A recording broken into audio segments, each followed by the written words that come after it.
All right, so we're going to talk about the Player's Handbook Playtest 5.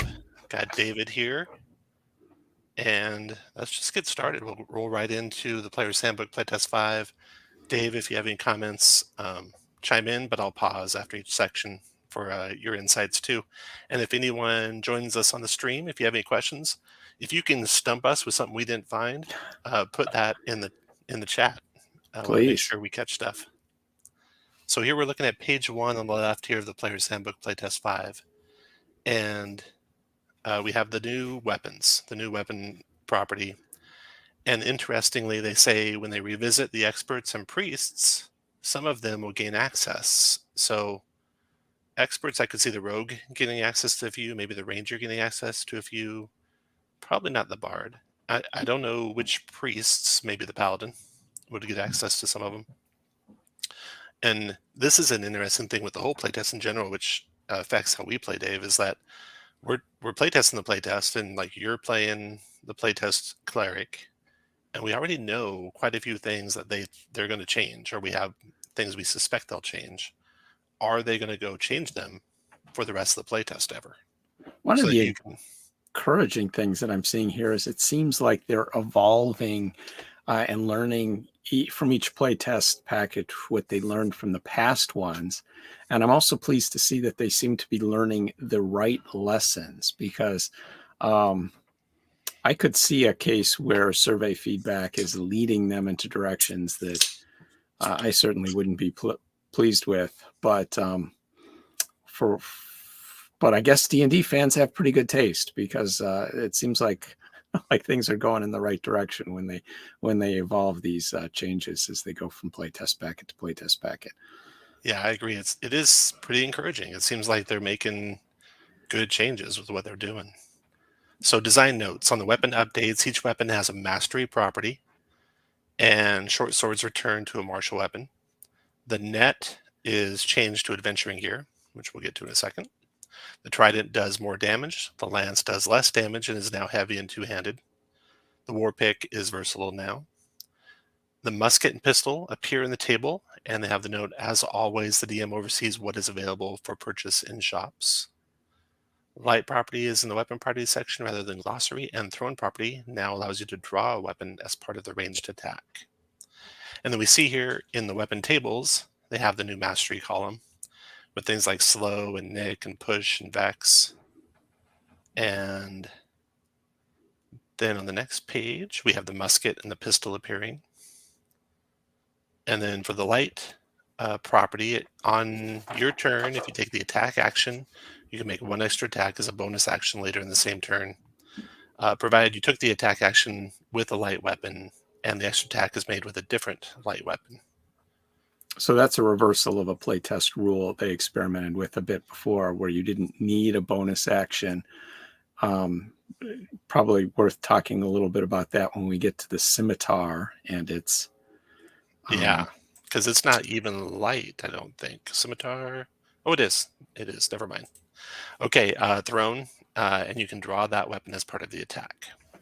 Now, weapon masteries. So each weapon has a listed mastery, but they also have listed under the masteries prerequisites, because some game features are going to let you change weapon mastery properties. And let's look at the weapon mastery properties. We have cleave, which is if you hit, you can make another attack roll, basically as a free, no action attack on a second creature within 5 feet of the first that's also in your reach, and it does the weapon's damage, but not your ability, once per turn. And then we have flex, which deals the versatile damage, so like a longsword's a D8, but in two hands it's a D10. But if you were able to harness its weapon mastery properties like you're a fighter or barbarian, you would do the D10 damage with it, even if you're wielding it one-handed. And then graze is your attack roll with weapon misses, you deal damage to that creature equal to your ability modifier.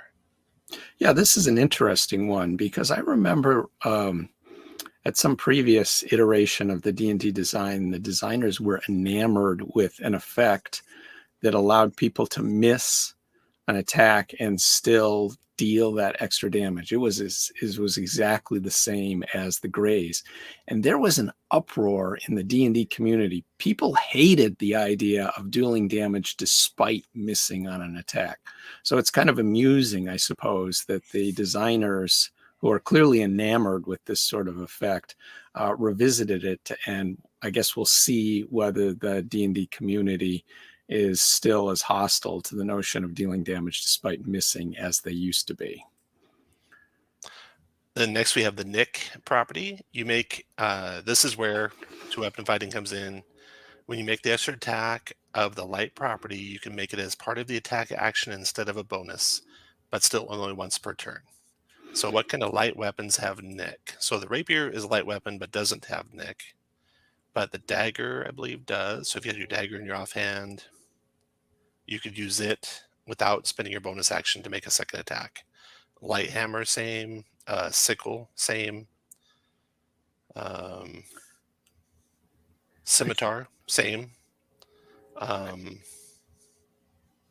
think what we're seeing is the design team trying to find a good spot for characters that could potentially be using two weapons in either hand, like the iconic Druid with the two scimitars, and finding a way to give those sorts of characters a chance to use offhand weapon fighting without expending bonus actions, while blocking the way for, say, a wizard to have two daggers and use that as a route to dealing more damage than a flaming bolt or something like that. Agreed. And now this one seems particularly good for a rogue or a ranger. And so when we get to the weapon mastery for classes, we'll see the fighter and the barbarian get a number of weapon masteries, but it doesn't limit the type of weapon mastery. So I wonder if we'll see ever classes that can say, well, you can only use the Nick weapon mastery, or only the Sap weapon mastery. We'll see if that is a thing. I think you're spot on there. Okay, the next one is one of the ones that seems problematic. Push.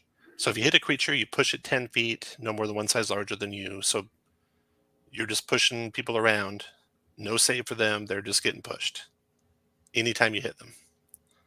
So that seems like that could be pretty powerful.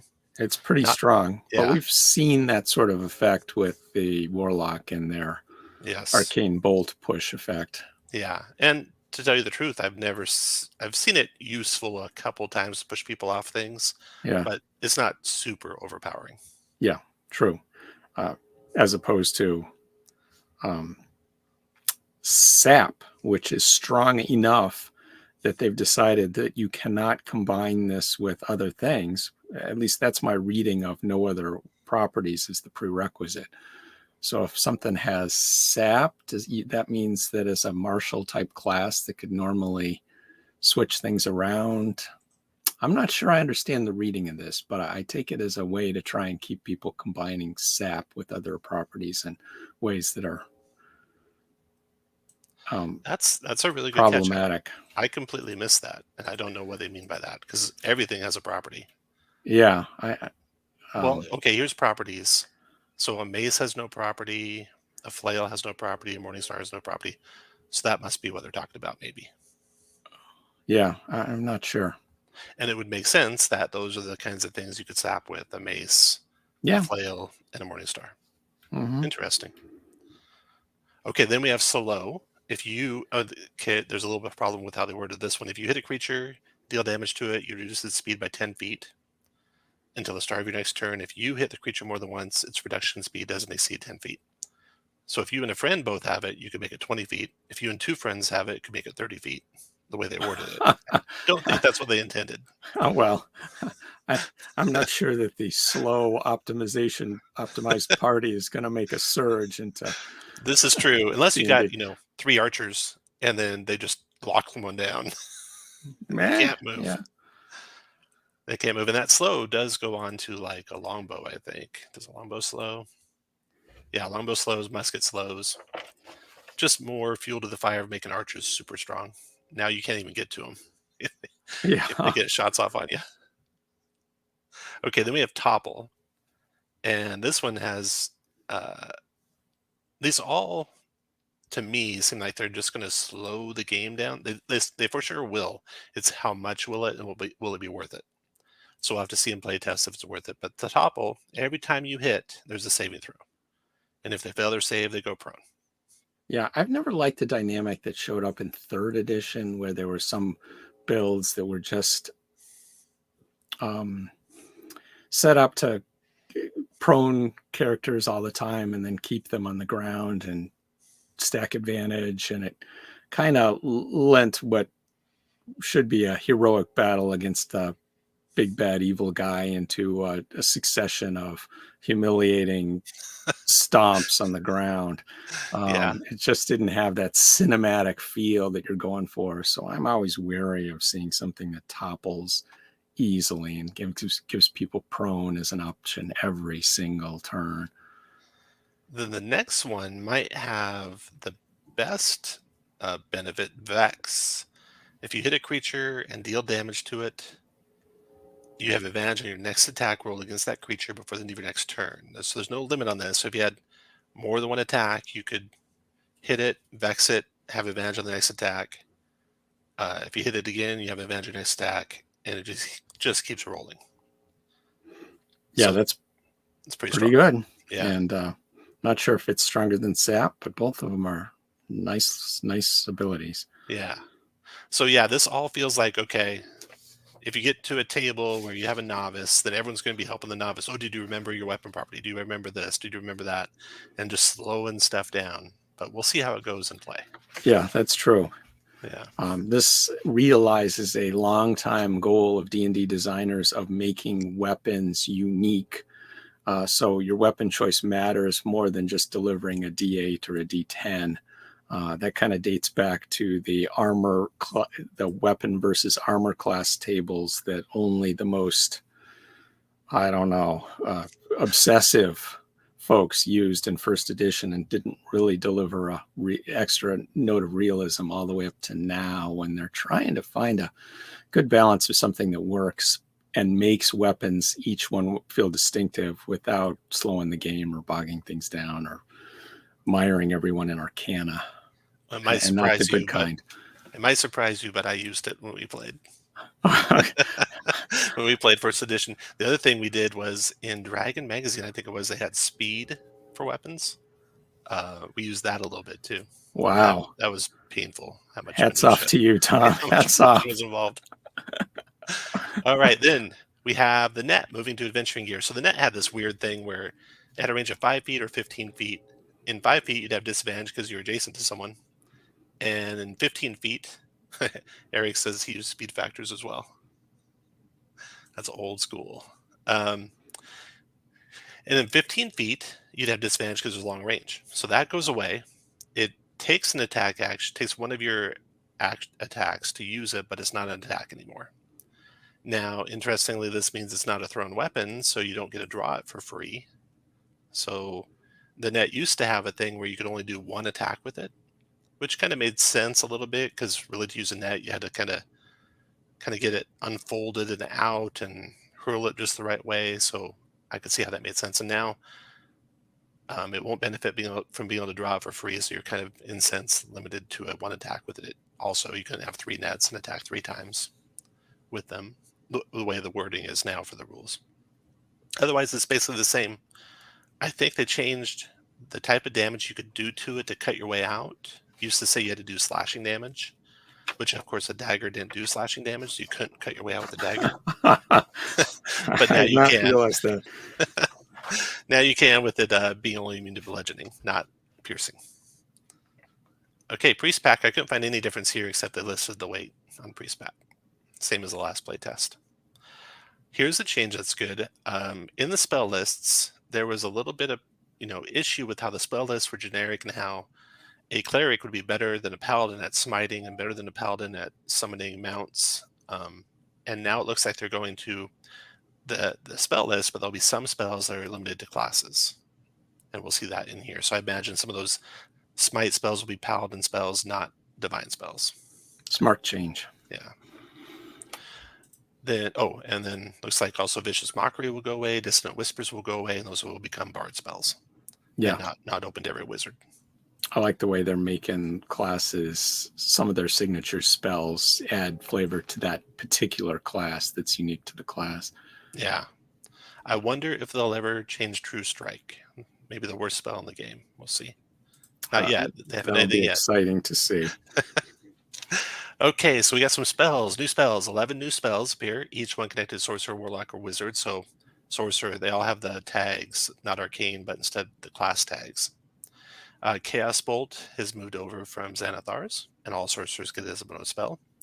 Eldritch Blast now scales only with your Warlock level. They did that with a couple of cantrips here. We'll see if that's going to be something they do across the board with cantrips.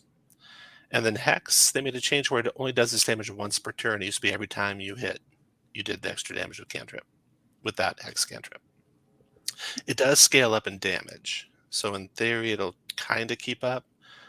But there were some corner cases where you could really make it pile up, like with Scorching Ray or spells that gave you multiple attacks. Yeah. Right. And the Eldritch Blast scaling to Warlock level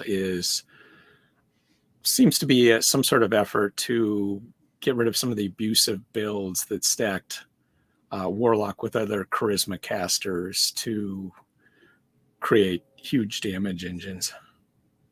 Arcane Eruption, 4th level sorcerer spell, does a little bit less damage than Fireball, but you can pick your type of damage, and it also adds a condition, which is kind of somewhat randomized. You pick one of the d6s, and then you apply these conditions. So if you never rolled any ones, you could not apply Incapacitated, which is the strongest condition, but then that's offset by you did more damage. If you never rolled any of these sixes, you wouldn't be stuck picking Deafened as a condition, but you'd be probably rolling these better conditions to apply. So it's I love interesting. that. Yeah, it's really a randomized spell that sits, a level above Fireball, does a little less damage, but adds some random conditions that can be pretty strong incapacitated. And it's fascinating that the strongest random conditions are with the potentially lowest damage results. So that's kudos to the designer that came up with that. I love it. Let's see. A couple comments here. Eldritch Blast being only Warlock levels was so needed, and 1 level dips are the bane of the game. Yeah. I have a few players that are the king of 1 level dips that are really good at it. Well, they're not necessarily pleased with the change the same as you might be, Eric, but I'm kind of with you a little bit. Okay, Book of Shadows. This used to be the tome, Pact of the Tome for the Warlock, and now they turned it into like a spell instead of a feature. And it goes up in utility based on your Warlock level, and it's a cantrip. Chaos Bolt, they moved to Sorcerer spell list, and kind of looks like it does the same things it did before. Create spell. Okay, so here's interesting. Let's first jump ahead to modify spell. So a 4th level spell a wizard gets that's also a ritual is they can take any arcane spell that they have prepared and change its color, its smell, and some other really big changes like remove one of its components.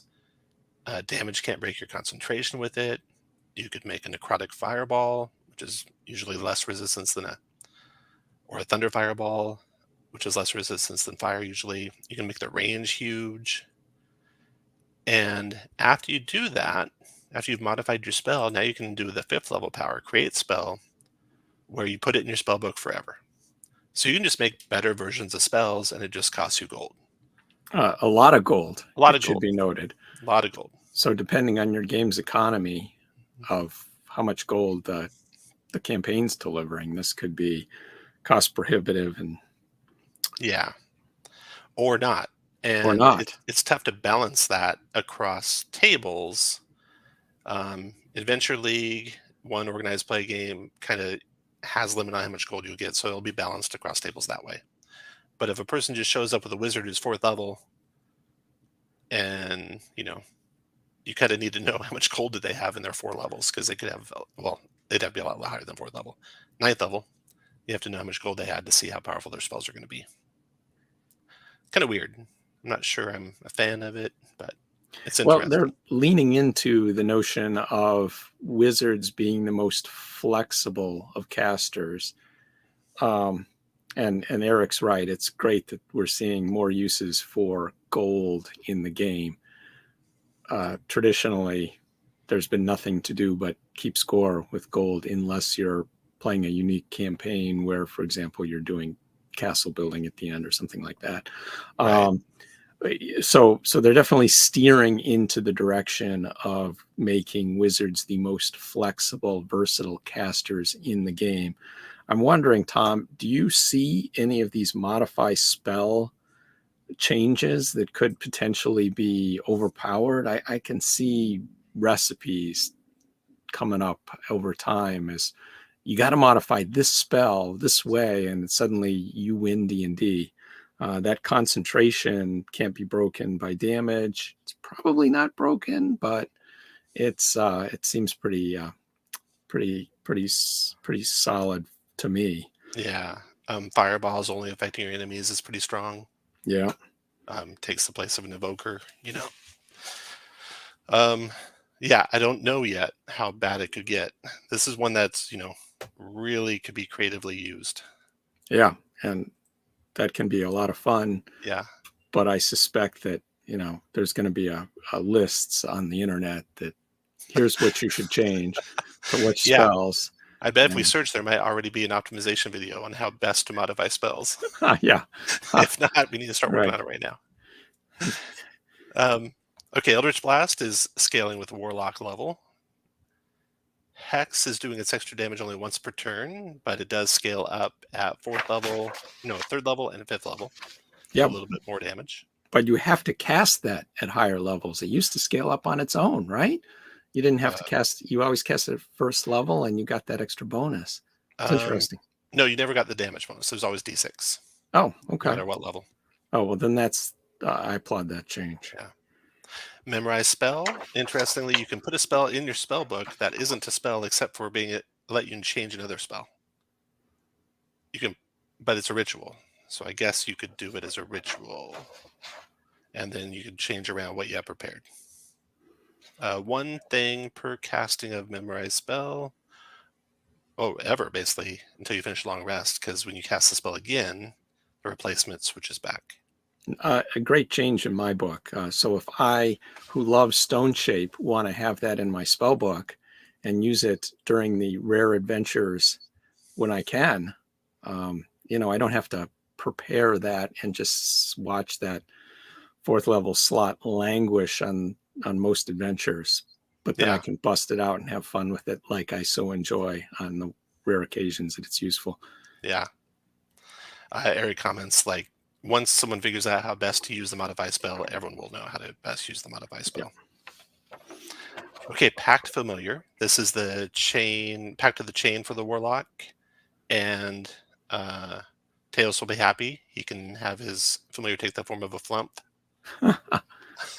Although the appearance is all basically just appearance. It doesn't affect its powers. What does affect its powers is its type, and we'll see that in the stat block below. It shares your initiative count, which is basically doing that for everything you summon. It takes a dodge action and uses move action to avoid danger unless you use your reaction to command it otherwise, or to attack instead. And it can turn invisible as an action, no limit, so it can always be invisible. Eldritch Strike does its damage type varies by what type of creature it is. And then at a higher level, there's some more powers that add to it. Yeah, here's the interesting thing about that. There's a certain tension in D&D about scouting, abilities that let you scry or scout dungeons in advance before you go in them. And the reason there's a certain tension is as soon as the person says, I'm going to bust out Arcane Eye and scout out the entire Tomb of Nine Gods before we enter it, the whole game comes to a close. There was one session when I was running Tomb of Annihilation that could have just consumed the entire session, where somebody arcane-eyed and searched the whole place.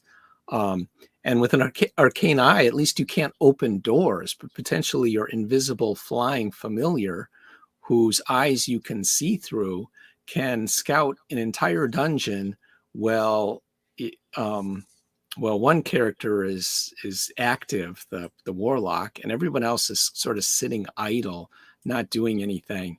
It doesn't make for a real fun session, even though it's a real flavorful Warlock ability. So I don't know how to resolve that, but it's something that comes to mind when I see people who can see through the eyes and control an invisible flying familiar. Yeah, very good points. Okay, packed weapon fails if you touch a magic item that is attuned to someone else. So you can't like steal someone's weapon, I guess, and use it. It uses your spellcasting ability modifier. It returns if it's throwing weapon. When you reach 5th level as a warlock, you gain extra attack for the weapon. Kind of replicating everything about the Pact of the Blade.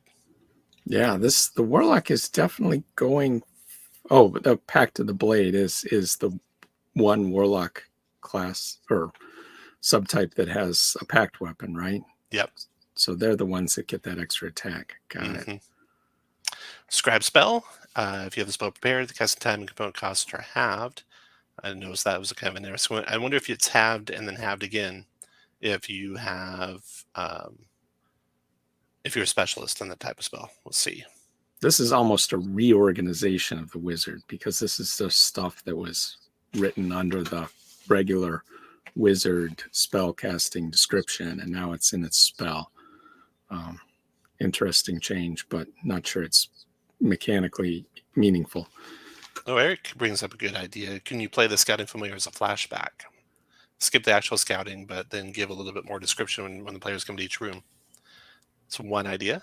That's a thought. That's a good idea. Yeah. I did a whole blog post on trying to deal with scouting familiars and scrying and that kind of thing. And that's a thought I hadn't had, but it's not a bad one. Mm-hmm. I also like the ability to plant a dungeon map right in front of the characters already drawn out. So you don't have to worry about that as the game goes on. Yeah. And then you can maybe just give them a few big hints and say, okay, to the right's the dragon and to the left is the chapel of undead. Yeah. Yeah. All right. Sorcerer's Burst is a evocation cantrip for the sorcerers, a ranged attack, d6 damage. If you roll a 6, you roll another d6, so it's an exploding damage, up to a maximum of your spell casting ability modifier extra d6s. And you choose the damage type.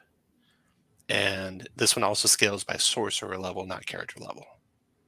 So that'd be pretty fun to play, I think. Any kind of exploding damage roll is always fun to watch. Yeah. Kind of get the table's attention. Always fun. Then we have Sorcerer's Vitality, where you can actually heal yourself and also remove blind, deaf, or poisoned. And then we have Sorcery Incarnate, which is a bonus action. You regain some sorcery points. You can use 2 meta magic options on each spell you cast. And you have advantage on attack rolls for every spell for concentration up to a minute. So if you want a Nova, that's your Nova spell. All right. Now we get to some feats. Epic Boon of Dimensional Travel. All the feats, basically, they upped the power. The Energy Redirection one has a little bit of a issue. When you take damage of a type to which you have resistance. So they didn't specify the resistance you picked with the feat. So if you have any resistance, you could use it to do this. And also, regardless of the damage you take, the damage you can shed to someone else is set. So if you took an extra d6 from a flaming longsword, someone nearby takes 2d12 plus your con mod. So that's a little weird. But otherwise, I think they probably meant the resistance you pick with the spell. I'm not sure. Right. They maybe didn't. Epic Boon of Irresistible Offense. You do your ability score extra damage on a 20. It's an epic boon, so that won't be really, crazy amount of damage compared to the damage you're already doing at 20th level. Let's see, Eric says most of the new feats make me want to play a character to high levels. Yeah. Then we have Epic Boon of Recovery. This one's odd. When you take damage while you have 0 hit points, you make a death saving throw instead of suffering a death saving throw failure. So basically, someone hits you back into consciousness. And if you're good at making death saves, I mean, I think there's another thing that makes your death saves almost automatic for certain classes, and your own party could be hitting you to bring you back. Uh, that's odd. Watch out for that one. Epic Boon of Speed, extra speed of 30 feet. Plus, you can, as a bonus action, get out of a grapple or restrain. That's cool. Night Spirit, you're invisible. You can give yourself the invisible condition as a magic action. Resistance to all damage except for psychic and radiant. Okay, so those were all epic ones, which you won't see very often when you're playing D&D. I think I've won one campaign to 20th level. How about you, Dave? Yeah, that's it. The Eberron game, but I've played multiple characters to 20th level, so Yeah. or at 20th level. Okay, then Weapon Master, 4th level prerequisite, so anyone can take this and get one kind of simpler martial weapon mastery. And you can change that. So whatever weapon you're wielding, if you change it, you could get a different weapon. I'm a little amused by the fact that it's so easy to change the weapon that you have mastery for just by sleeping a long rest. That kind of defies the notion of years spent with the master of the blade to learn how to become the perfect swordsman. On the other hand, nobody wants a situation where you find a cool warhammer after learning to use the great axe for your whole career, and you can't use the cool new magic warhammer because you're mastered in the great axe. So yeah, I suppose it's a necessary compromise. Yeah, it's very gamey feeling. Yeah, but it is, I think, important probably to have. All right, that was that. So now we're on to Barbarian, and I have the current Barbarian here on the right, and some changes. So let's just look at the class features. Weapon Mastery is new. Primal Knowledge, that came from Tasha's, and they changed it a little bit. Feral Instinct, they changed that a little bit and moved Danger Sense up to that level. Indomitable Might changed level quite a bit, came down quite a few levels. Brutal Crit changed level, and it's a little different in how it works. Persistent Rage changed level a little bit. Relentless Rage and Rage Resurgence is new. Primal Champion changed level, and then Epic Boon, of course, is new. Rages, this is the first Barbarian we've seen, but this is the first class in the recent playtests that is not following the proficiency bonus scale. So it's a unique scale, independent proficiency bonus, so it's specific to the class. And it's the same as an old Barbarian, except for the highest level, which used to be Infinite Rage. Yeah, that means that if you splash one level of Barbarian, you don't keep getting more and more rages as your overall level increases. Yep. Rage damage did not change. And it's a little weak. It's always been a little weak, in my opinion. Weapon Mastery, also not following any kind of proficiency bonus scaling. Okay, so Raging, bonus action to start it. You can extend it with a bonus action each round. Damage doesn't extend it. Forcing someone to make a save does extend it. Attacking someone does extend it, or bonus action does extend it. So it seems to me a lot of rules that they could have just said you're always raging if you want to be raging. Well, their main goal is to make it under player control. Yeah. That you're not losing your rage just because you happen to be too far away to make an attack on some foe, and nobody's particularly interested in attacking you. Right. The damage resistance, that's always been kind of a weak spot for higher level barbarians, because as you get to those high level monsters that are opposing you, they're probably not doing most of their damage with bludgeoning, piercing, or slashing. They're probably starting to hit you with a lot of fire and necrotic and all those other good things. So not addressed here. The rage lasts 10 minutes rather than 1 minute. So I'm not a huge fan of that, because I see it really engenders some poor experience at the table where the party is like, hey, we just finished killing this group of people and we still got 9 minutes left on this power. Let's run to the next room. Let's find someone else to murder. Take them out and then run to the next room. Forget exploring and forget any kind of negotiation. So not a fan of that. I'm not a fan of that with Spirit Guardians either. I could see where Spirit Guardians should be like a longer duration if you couldn't move it, but it does the same thing as this does, where you run room to room, trying to murder as many people as you can. I'm hurt that you're hating on Spirit Guardians.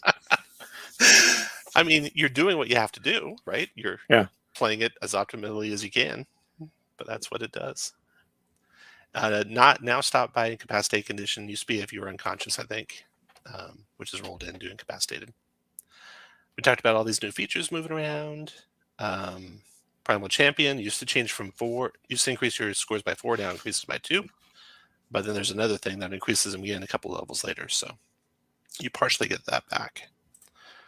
Spirit Guardian is a dungeon sweep spell. Yeah, it is. All right. Here we have, one thing I've noticed is the starting equipment, it's always different gold values, which seems a little odd to me. If the classes are balanced, why is their gold not balanced? Oh, well, I think the value of the equipment they are receiving, I haven't checked this, but I think the value of the equipment they're receiving varies. Oh, it does. It's just a formula for whatever's left. Here's what you get in gold. Yeah. Okay, so first level rage. So I do like this part of it. I hated where a new player starts raging with their barbarian at the end of their turn, and you have to tell them, well, if you don't attack or haven't taken damage, it's going to end right away. Now the rage lasts until the end of your next turn. So you can rage right at the end of your turn. You're guaranteed it'll last till the end of your next turn. And then on your next turn, as long as you do an attack or force them to make a save or take a bonus action to extend your rage, it'll keep going. So I like all that. That's good. I do feel like it's a lot of minutia for just like, just make the rage always last unless they get knocked unconscious, which is funny enough, like 17th level power. Yeah. When you've got so many rages, it doesn't matter. 13th level power, persistent rage. You're so fierce that it lasts for 10 minutes without you needing to do anything. So, okay, then we have an armored defense unchanged, weapon mastery. It's with melee weapons. So they are limited to the type of weapon for Barbarian. They can change it to another melee weapon. And yeah, more kinds of weapons, always melee weapons. Primal knowledge. That was like from Tasha's, where you get another Barbarian skill at 2nd level. Now this one added, while your rage is active, you can channel Primal power to use your strength instead of the ability score that goes with it. This is sort of a definite step in the direction of making rage something other than anger, but more of a channeling of primal energy. Otherwise, there's absolutely no way to explain why strength becomes your bonus to a perception check and all that kind of stuff. And I guess I'm okay with rage becoming a channeling of primal energy. It definitely gives them more space to work in the design. Yeah, we'll have to look at this a little bit later when we start seeing how this interacts with Indomitable might. Oh yeah. Reckless attack is unchanged. Subclasses we'll get to. Everything else is the same to 5th level. Feral instinct. So they took their dexterity danger sense that you got at 2nd level, moved it clear up to 7th level. What a difference. You don't have to see the source, but truth be told, that almost never was an issue unless you were blinded. So this is interesting how, you sit down to a table, it's, quote, backward compatible. You got your 2024 Barbarian and your 2014 Barbarian, and your 2014 Barbarian and your 2024 Barbarian both hit by a fireball. They're both 5th level. One of them gets the advantage on the saving throw, but one does not. Yeah. So there's so much changing here that I think you got to not say that the classes are backward compatible. You need to use the new class. I mean, you don't have to. In theory, you can keep playing the old class, but there's going to be a lot of confusion if that's the case. Feats the same, Indomitable might. That used to be, I think, like it was 18th level. Now it's 9th level. It's not that super powerful. Your strength check is the lesser of your strength score or what you rolled. So yeah, right. Well, what's interesting is that it interacts with primal knowledge. So when you're raging, you can use your strength you make a strength check for acrobatics, intimidation, perception, stealth, and survival. And then you've got that with Indomitable Might as the floor, your strength score is the floor for, say, a perception check. What I do like is that it eliminates that case where the barbarian tries to open a pickle jar, rolls a 1 on the die despite his mighty thews, hands it to the wizard who rolls a 20 on the die, and somehow cracks open that pickle jar, embarrassing the poor barbarian. I loosened it for you. Yeah. Yeah. Obviously, that pickle jar instance doesn't come up very often, but similar instances where the swingy die interacts with something somebody is supposedly much better at, that kind of glosses that over. Yeah. Paints that over. Okay, brutal critical used to add dice, and it used to increase with the level to the critical that you do. Now, they take damage equal to your barbarian level. So it's probably roughly the same in power, just simplified a little bit. Persistent rage, like I said, that's a 13th level power that I think should just be built in. Your rage lasts. You don't have to take a bonus action if you forget to attack. Are you going to make them think up a different power for 13th level? I am. That's harsh, Tom. Harsh. They pay the big bucks. They're the big game designers. They're working at Wizards of the Coast. Relentless Rage. The one change here with Relentless Rage, which used to be a little bit lower level, used to be 11th level, now it's 15th level.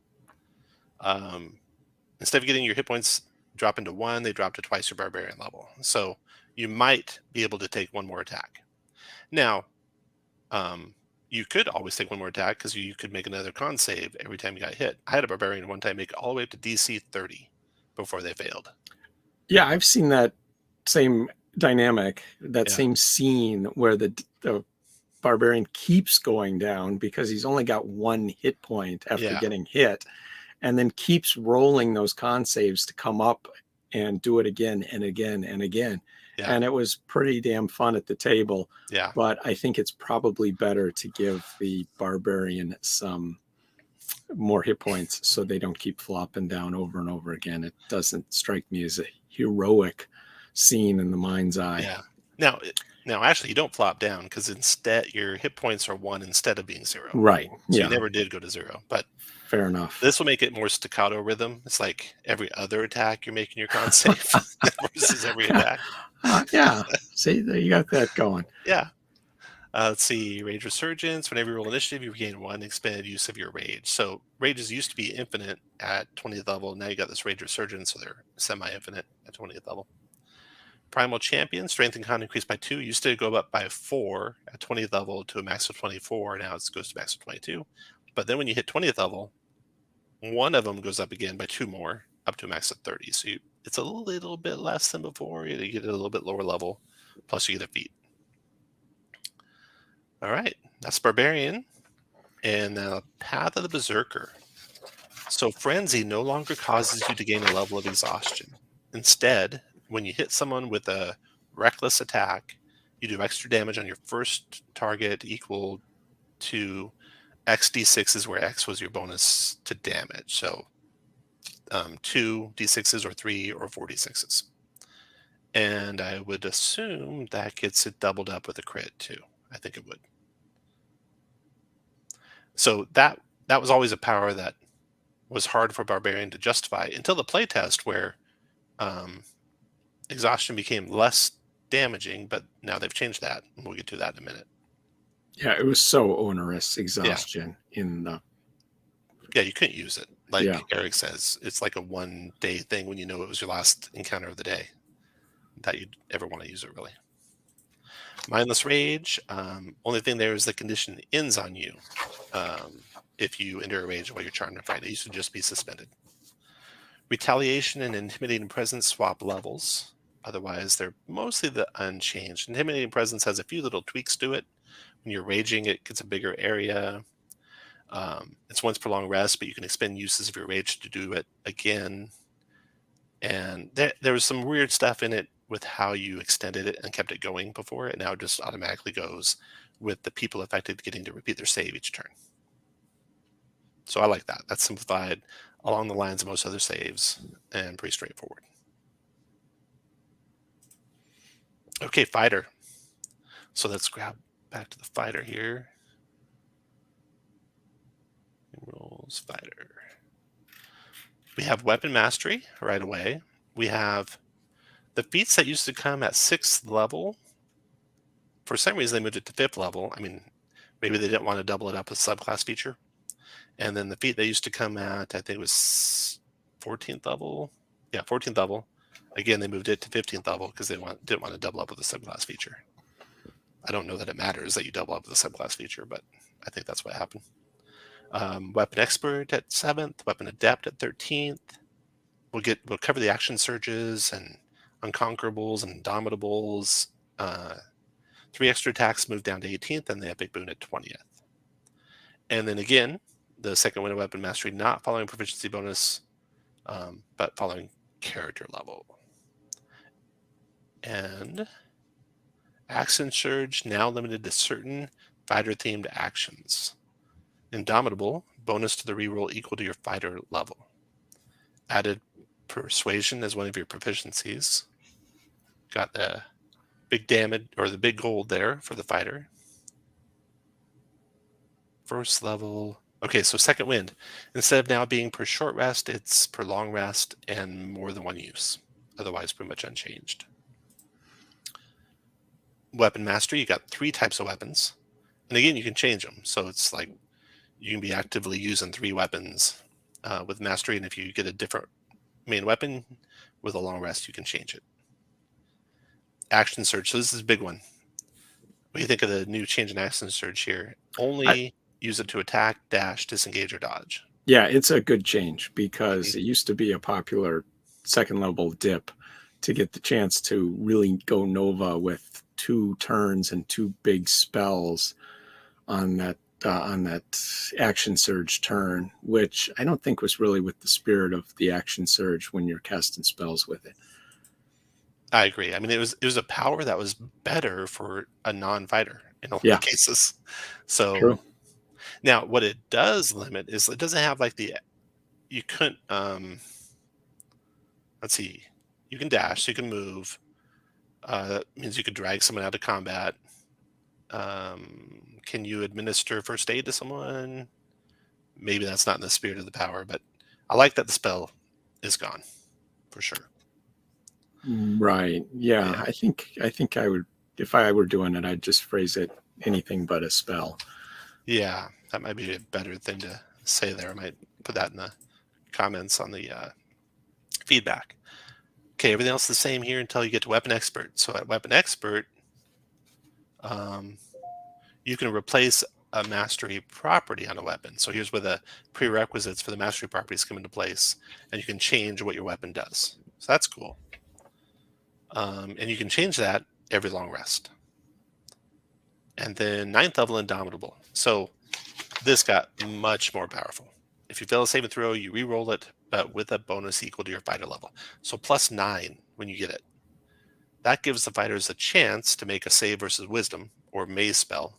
Yeah. Before it used to be you could fail twice in a row if you wanted to. If you wanted to spend your Indomitable, you use your Indomitable for things you had a chance of saving against. At fairly high levels, it's almost a legendary resistance for fighters, which is okay. Yeah. I'm not sure if I like it all the way or don't like it all the way. Before, Indomitable was a power used on things you had a chance of saving, but you just had a bad roll. Now it's something you'll use on any save that you fail, I think, which might be a good thing. Now, you only get it once per long rest until a really high level, whereas Indomitable used to go 2 uses at 13th and 3 at 17th. Okay, then we have Weapon Adept. This one could be a little slowing in combat. Whenever you make an attack roll against a target with the weapon, you decide which of the properties you want to use on the attack.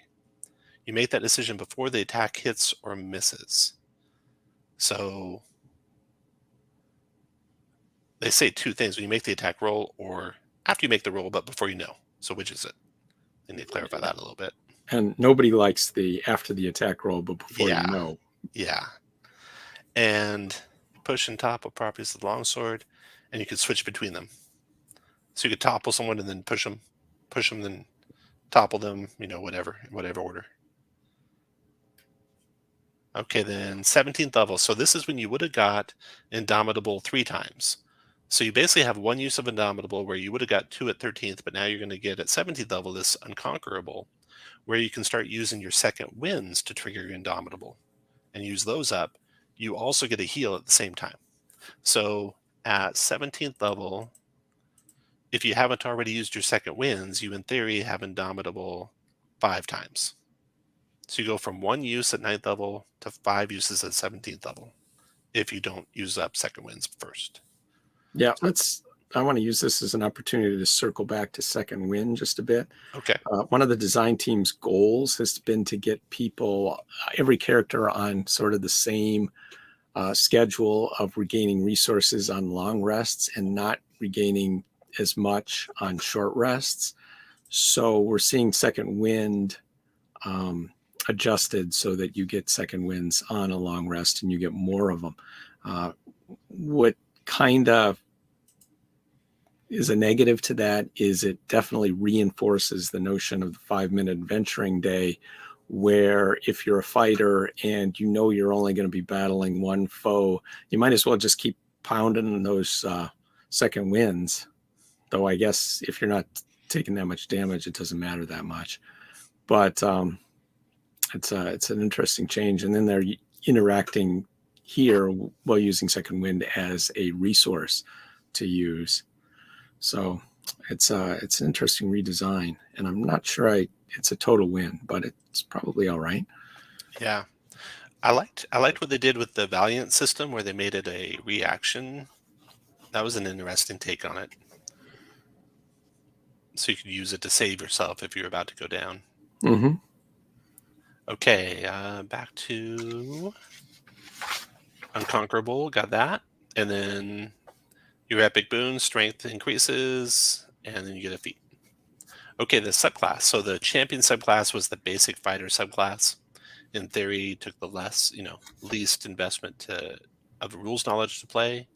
And now, what did they change? So you're adaptable victor. You finish a long rest, you can gain proficiency of 1 skill from those available to the class at first level. I don't know.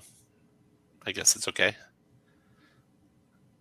Improved critical, 19 to 20, just like before. Additional fighting style. Did they have additional? What did they have before? Martial arts types champion. They had a remarkable athlete, which kind of didn't see a whole lot of use. That was a 7th level. Now they have additional fighting style instead. They had that at 10th level originally. And then superior critical, which they got at 15th level. Now they get at 10th level. And then survivor at 18th level. They used to regain hit points equal to their con modifier at the start of each of their turns. Now at the start of each turn, same thing. I've never seen a champion play to high level, but basically this means you're at half hit points at the start of every fight for free. Which is strong, but not unchanged. Strong. Yeah. Advantage on death saving throws. So here's the one where someone, and if you roll an 18 through 20, you gain the benefit of rolling a 20. So you might as well hit your down champion. if they've also got that epic feat. Heal them with your dagger. If they're 18th level. All right, that was the fighter. Sorcerer. So here we see prepared spells coming back. So Dave, you're playing the cleric in the playtest, and you hated the fact that your spells that you prepared were equal to the spell slots that you had, because it really took out the versatility of the high-level spells. Right. You could only prepare 1, maybe 2 of spells of your highest level, and you better prepare something that was widely versatile, because otherwise you'd never get a chance to use those slots unless you upcased another spell. So it's a little bit of a misnomer where they're saying prepared spells, when really it's just like the old sorcerer, where you have spells that you, quote, know. You can change them when you gain a sorcerer level. We'll get to that in a second. Let's look at the table here. So we got innate sorcery, you got some spells you automatically have. Meta magic moved down to 2nd level. They've added a bunch of these little things at the levels where you gain nothing before, except for the fact that you get a higher level spell slot before. They're not real powerful, the things they've added. They're basically just giving you another spell that you can cast. So I'm okay with that. I didn't see the need to fill every one of those slots, but they have.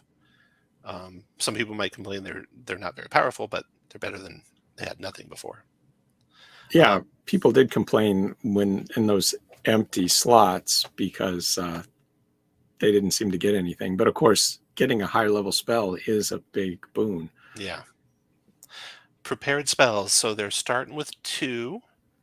And I noted here that they match it, how many slots they have starting from level 3 and up.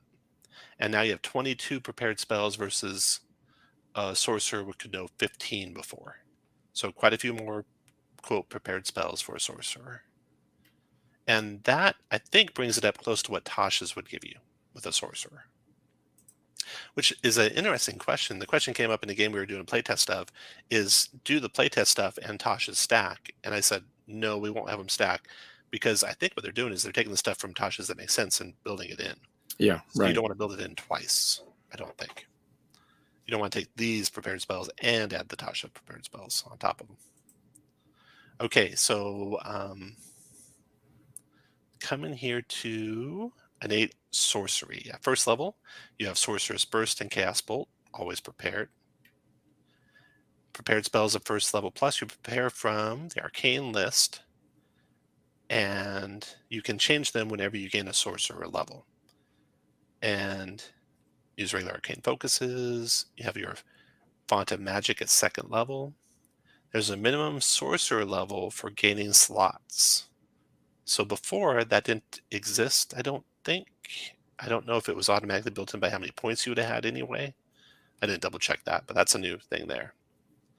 Meta Magic getting at second level.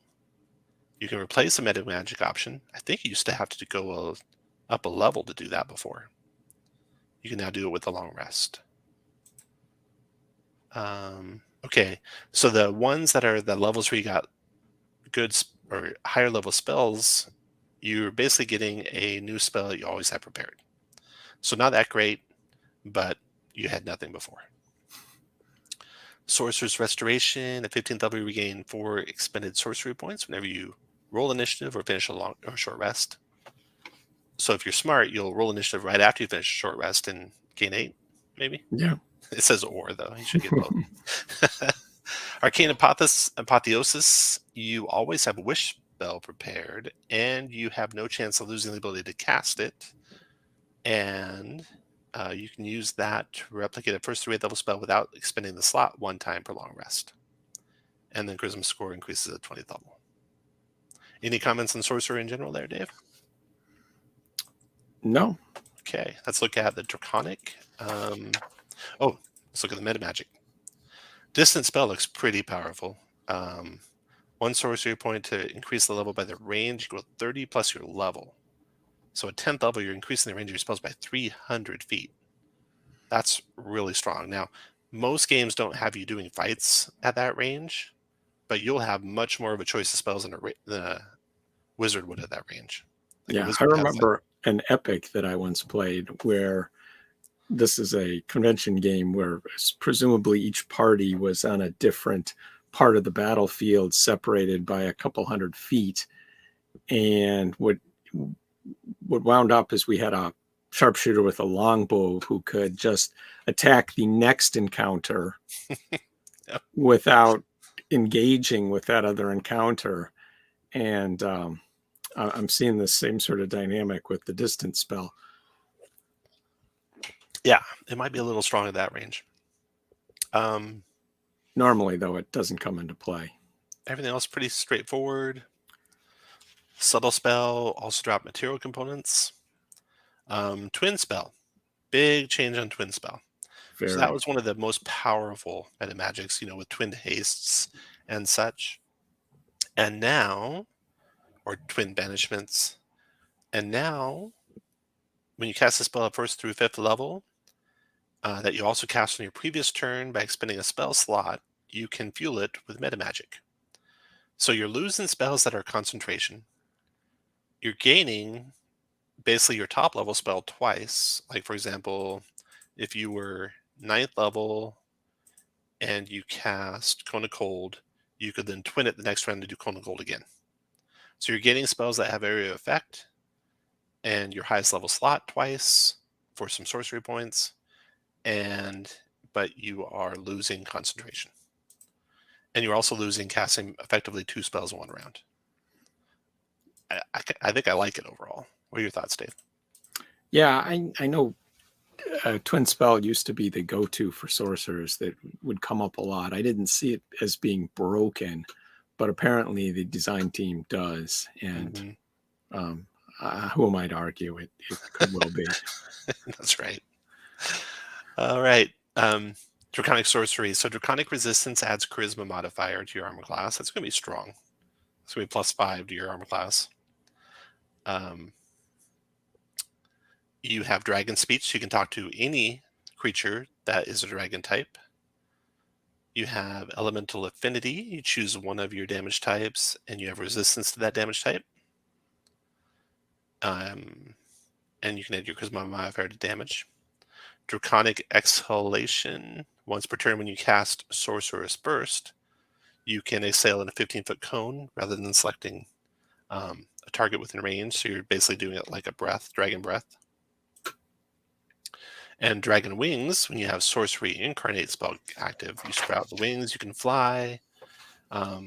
Each of your turns, you can damage creatures within 15 feet of you. It's not much damage. It's maybe like 5 points to each creature. That's not a lot at 14th level. It's almost like, why are you slowing down the turn to do that type of damage? Exactly. This is just a math exercise slipped in. Was flying at 14th level always on a problem? I don't know that it would be a problem at 14th level. But during the video, Jeremy Crawford seemed to think that was a little too strong. So definitely not in my experience. Yeah. Back when we would do the D&D Open and speed of play was paramount, sometimes we just skip things like this. Things we know wouldn't affect the combat, but would just slow down a turn. We're like, nope, I'm not doing it. Why are you making me do math? Just next for no sharpshooter, reason. go. All right, Warlock. Let's get to the Warlock here. Big changes to the Warlock. So looking at the table, we got the Pact Boon moves from 3rd down to 1st. You're now doing spell casting, not pact magic. You have Eldritch Invocation start at 2nd level, and there's more of them, by I think 1 or 2 more of them. You have a Contact Patron is new, Hexmaster is new, then Epic Boon. So now you're preparing spells. So your known spells for a Warlock used to go up to 15, still goes up to 15. Let's talk go ahead. Just a little bit about this known spell stuff, because, and I guess this ties in with Wizard too, that we'll be talking about later. In 2014, the Warlock and the Sorcerer had a specific list of known spells that that grew over time, and they could pick from that list to come up with their prepared spells day by day. Now you're pretty much having prepared and knowing the same spell list, and the only flexibility is that by level you can swap some of those things out when you improve. So it really focuses on making these more specialized casters who have a certain number of spells that they know and prepared, and they're always pretty much the same level by level. Yep. So the prepared spells, again, starts at 2. At 5th level, it matches how many slots you have and matches all the way up to the 20th level. The 15 at 20th matches the 15 before. There's a few differences by levels in between there. A big change is your spell slots. You used to get to 2nd level spells at 3rd, 3rd level spells at 5th, 4th level spells at 7th, and 5th level spells at 8th. So that's all been moved way down. You used to only have like 2 spells to cast, though, but they recharge on a short rest. So depending on how many short rests your table got, you might have been much less spellcasting or about the same. For example, at 5th level, if you used to get 2 short rests, you'd be able to cast 6 spells, and now you have 6 spells. I think 2 short rests was maybe the max you would see. If you're playing some sort of like organized play game, it was sometimes often 0 short rests. Yeah. So now you're getting these spells at higher level, but there are spells you can get at the same levels as before through your Eldritch Invocations, and we'll get to that in a minute here. So I kind of marked that when level those would come in. Okay, medium armor. Everyone gets that now. It used to be just Pact of the Blade would get it. Pact Magic, 15 slots instead of 4. Eldritch Invocations, 9 rather than 8. Okay, so you got 1 more Eldritch Invocation. Mystic Arcanum has become an invocation, and it's available as soon as 5th level. And Contact Patron, a new 11th level power. So coming down here to this is an interesting one. I think it's the first class I've seen where your spellcasting ability can change depending on what subclass you take or what pact you take. And your cantrips you can replace when you gain a level. Like you said, your prepared spells you can replace when you gain a Warlock level. Eldritch Invocations, you can learn the invocation at the same time that you meet its prerequisites. That's always been the case, I think. Whenever you gain a Warlock level, you can choose one of the invocations you know to replace it, or change your choice you made for it. Contact Patron, you always have Contact of the Plane prepared, and you can cast it once without a slot. And then Hexmaster, when you cast Hex, you don't expend a slot. And then the 20th level Epic Boon. So now let's look at the invocations here. The clarified Eyes of the Runekeeper don't decode secret messages. Hexer enhances Hex. Repelling Blast unlimited to large or smaller. That's a big change. So Hexer. When you cast Hex, his range is 600 feet, and you have advantage on Constitution saving throws to maintain the concentration of it. Yeah, Eric is confirming no other class has a choice of spellcasting ability. Okay, so here's Mystic Arcanum. You used to not get this until 11th level, where you could pick a 6th level spell slot. So that's the same. At 11th level, you can still pick a 6th level spell slot. So that's why you can get spells at 6th, 7th, 8th, and 9th level. Now to get your spells at 3rd, 4th, and 5th earlier than you get it on the table, you can take Mystic Arcanum. Now, you only have one more Mystic Arcanum, or one more invocation than you used to have, so only one of these is free, basically. So they didn't really replicate what you could have done before by giving you 3 more invocations. They just gave you 1 more invocation to give you 1 more of those for free. I don't know. A lot of minutia, a lot of math in there. But we'll see if someone plays one, how it plays out. Any thoughts in general there, Dave? I like how they continue to really reinforce the flavor of Warlock. It doesn't have any tricks up its sleeve that are terribly unique from the other spellcasters, but the design of the class really emphasizes the flavor and makes you feel like you're playing something different and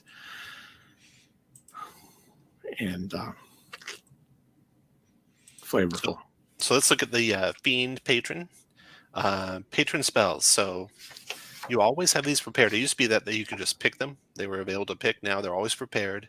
And you can cast them once without a slot. One of them once without a slot. So I like that change in general. Dark One Blessing. They added that if an enemy within 5 feet of you drops, even if you're not the one who drops it, you get it. Dark One's Own Luck. This is one of those after seeing the roll, but before knowing the results powers. I'd like all those to change. That'd be nice. You can use the feature. So they're going back to tying a lot of these features to your spellcasting ability mod rather than your proficiency bonus. And then Fiendish Resilience. 1 type of damage other than force. Used to have magic weapons and silver weapons ignoring it. And that was kind of flavorful because those would work on a devil. But they got rid of that saying that most monsters don't have that, but NPCs might, for sure, if you're fighting them. And then Hurl Through Hell, they give a saving throw. Used to do 10d6 psychic damage and no save. Now it's save for half, but they let you do it more times. So instead of once, you can do it once, and you can spend spell slots, which you have a lot more of, to do it more times. All right, Tom, I need a ruling on this. Okay. Somebody gets hurled through hell, and now everybody wants to ready an attack for when they emerge from hell. Right. Is that fun or legal? Think legal, maybe not fun. At the end of your next turn, the target returns the space of previous. Can they ready an attack for when they reappear? So let's see. When you hit a creature, the creature disappears and hurtles through a nightmare landscape. At the end of your next turn, they reappear. So they're not incapacitated while they're gone. So in theory, they could ready, the party could ready, and it's like, well, just stay in initiative and do it that way. You might as well just do the 10d10 psychic damage. Yeah, it's a little weird, a little wonky. It's a little weird. It's neat flavor-wise. I love the flavor, mechanics-wise. But that kind of dynamic at the table where you're worried about readying and initiative, I don't like that kind of thing. Eric, force is their new equivalent damage to magic weapon damage, I think, because we've seen them change creatures that deal damage that deals it as a magic weapon. Now they're dealing force damage with their claws and bites. Oh, interesting. I didn't notice that. Yeah, I think we started to see that in some of the later hardcovers. It'd be interesting to see if that carries over into the playtest that we see for the monsters. Yeah, I think they're sort of substituting this damage is exempt. This damage counts as a magic weapon, and changing that to this claw attack does force damage. And I don't know. I think that's an account excluding force. I think that's because force damage is now becoming sort of a special damage quality. That's something I had no idea about. That's cool. Okay, wizard. So I was looking forward to seeing a wizard when I saw the cleric and they were getting rid of prepared spells. I thought, how are they going to do the wizard? But now they're kind of bringing them back. And we'll see how they are doing it now with a wizard. So let me bring a wizard up here. Classes, wizard. And we'll look at their feature tables. So we got this wizard spellbook all kind of combined together into one location. Academics new, Arcane Recovery moved from first to second. Wizard subclass moved to third. Memorize. So here again, they're filling in the levels where the wizard used to get nothing with some like semi features, which are basically just spells. Memorize spell, modify spell, create spell. And then spell mastery moved from 18 down to 15. And then signature spell moved from 20 down to 18 for the epic boon. Prepared spells were pretty similar to what a wizard would get before. They get, their level plus their modifier, so that'd usually be 4. And then once they hit third level, it matches how many slots they have. Let's contrast the known and prepared spells of a wizard versus the other other arcane spellcaster, the bard. Traditionally, the wizard's big asset has been they've been the most flexible caster of arcane spells, and arcane spells have traditionally been the most useful and versatile spells. So they got that flexibility by being able to collect spells in their spell book. The playtest bard, though, no longer has a list of known spells that they are limited to. They can prepare just about any arcane spell. So is that something that they're going to back off on to give wizards back their versatility and their badge as the most versatile spellcaster of arcane spells? Or is the bard going to win the trophy as the versatile arcane spellcaster, and the wizard being the one that you can kind of change up your spells with the modify and the create and all that kind of stuff? I bet they changed bard to match sorcerer, where you can only change it when you get a bard level. Yeah, I Yeah. suspect you're right. That again brings back, when are we going to see those updates made so we can play test them all together? Hopefully we will see it. I have a bad feeling we won't ever see it. They'll say they're going to make that change, but we'll never get to try it.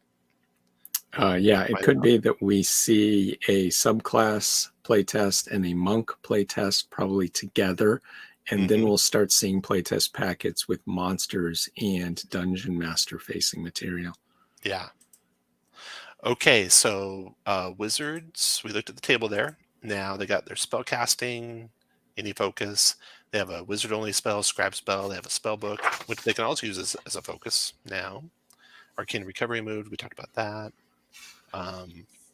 You can replace your cantrips whenever you're getting a level. That was starting to trickle in with Tasha's, I believe. Prepared spells, we talked about you can choose your spells from your spell book. You can change them every long rest, so that's much more often than a sorcerer or a warlock can change theirs.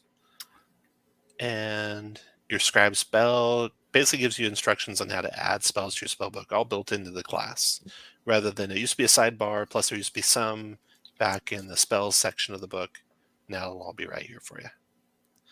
Academic, your time. When you take the study action, you have advantage on any intelligence check you make as part of the action. So they're going to be really good at intelligence checks, which they already were really good at. They'll be even better at them. Considering that they would likely be the only character at the table with an intelligence higher than 10. Yep. They're really shining now. All right. Arcane recovery. I think that's pretty much the same, just moved. Memorize spell is the new spells you get. Modify, create. We looked at those previously. Spell mastery. That moved down. I didn't double check to see if this changed at all. And signature spell moved down as well. And then the evoker. So this is nice. Now you get to add 2 evocation spells to your spell book. Before you didn't add anything to your spell book. You're better at writing them into your spell book, scribing them. The casting time is halved. It doesn't speak to if it's halved again if you have it prepared, because preparing it also halves it. Sculpt spells pretty much unchanged. Potent cantrip, they added attack rolls for potent cantrip. When you miss the attack roll or they succeed at their save, they take half damage. So your firebolts will do half damage. You don't have to use save spells. So again, back to what you said, Dave, about doing damage even on a miss. Here's another way we're doing damage even on a miss. Right. And also this is something that's, I think, unique, that we've never seen cantrips before that deal some sort of damage on a miss or a successful save. I guess it slows the game a little bit, but it does make a nice addition to the evoker. Yeah, I think they did. When a creature succeeds on a saving throw against your cantrip, they take half damage. So that part was already a part of them. But the attack roll doing half damage is new. Over channeling is pretty much roughly the same as it used to be before. And that's it for the classes. Any other comments on Wizard? No, looks like a light, but good changes. Yeah. Then we come to the rules glossary, and there's only a few little changes here. I want to thank Treant Monk, whose videos I've watched, who caught another few changes that they don't mention here. Exhaustion is gone, which I liked what they had done with exhaustion, so I don't know if they just decided they didn't like it, if most people didn't like it. What do you think of exhaustion? I'm confident that they will probably include the revised exhaustion mechanic in the final version of the rules. Yeah. Everyone seemed to like that. Exhaustion was so punishing before, and it also was weirdly singular in its effects as each thing stepped up to level by level. So your attack rolls wouldn't get any worse, but you'd get a whole lot worse at your ability checks, and then suddenly... Yeah, it did not make a lot of sense, yeah. Okay, equipping and unequipping weapons, they just clarified a few little things there with some tweaked words. They didn't include it in what they said they changed. Then we have death saving throws. They clarified that a little bit. It wasn't clear There was something not clear about the previous one. I forget what exactly it was. Something about, oh, it was, okay. Your third successful death save, you regain 1 hit point, but you're unconscious and start a short rest. You remain unconscious until you regain more hit points or until another creature uses an action to administer first aid to you. It was the Spare the Dying spell, which would take you to 1 hit point. It wasn't clear if it acted like it'd give you consciousness or not. I think this still unclear the way it was worded previously. They didn't really clarify that here. Influence. They added the DM determines when this action is available. So that's new. Good change. Yeah. They added that the DC is set by the DM. And as a rule of thumb, use 15 or intelligence, and then they add wisdom or wisdom. And that default time was no change there. Yeah, and importantly, they highlighted the text, or at least I did, that it isn't mind control. It can't force a creature to do something that they wouldn't normally do. Yeah. Yeah, very good. Okay, knocking out a creature, just change the order of the words there. This used to say 0 level spells. I've gone back to the term cantrip. And same on the short rest, but otherwise unchanged until True Sight. When they clarified what an illusion looks like to someone with True Sight, it appears transparent to the creature. So rather than just identifying it as illusion, you can see through it now. So it doesn't block line of sight. So the illusionary wall, for sure, you can see through if you have True Sight. That makes sense. Yeah. And that's it. That's the new playtest. So long, 50 pages. Now, to be fair, a whole bunch of these last ones were not anything changed. So around 44 changes, 43 pages, 5 new classes, lots to try out here. Big changes on prepared spells, big changes on the Warlock. Lots of stuff to look at. And then, of course, Weapon Mastery is a whole new thing, which I think is, unfortunately, it will slow combat down. Will it slow it down so much it's not worth it? Or is it going to slow down a little bit and it is worth it? We'll see when we play test it. Yeah, definitely worth playing. Should be good. All right. Thanks, Dave. Thanks, everyone, for watching. And we'll see you all later. Yeah. Bye, folks.